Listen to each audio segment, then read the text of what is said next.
At WEIDAN, we offer garage floor tiles that will turn your garage from ugly place to your dream space. Today, we have a step-by-step guide on how to install our best-selling type, the garage floor LF. Before starting work, clean out your garage. Sweep or vac away any dirt or debris from your garage so that you have a clean surface to work on. Leave the tiles in the room for at least 24 hours. This helps the tiles to adapt to room temperature and thus fit in precisely.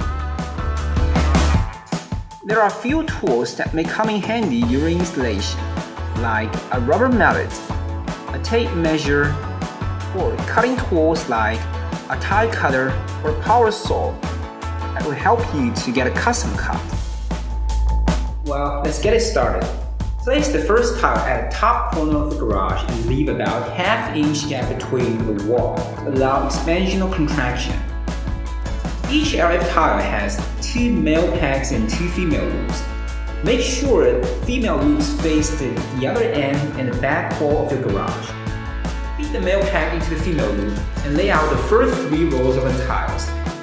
If you feel like a custom cut on reaching the opposite wall, just lay the tile aside and proceed to the next row. After finishing with the first 3 rows, it's time for the beveled edges to the garage opening. Slightly lift the front row tile and slide the female side of the bevel under the tile. Press down. After you finish with the edges, go on with other rows of tiles until you reach the back wall of your garage. Then you will come to address the remaining gap that a full tile won't fit. Measure the gap in a tile. Cut the tiles using the cutter or power saw prepared in advance, and fit the tiles in the gap. And don't forget about the ½ inch space. Here you are, a brand new flooring and a revitalized garage. Congratulations! If you're looking for idea or inspiration on your garage project, check out our website.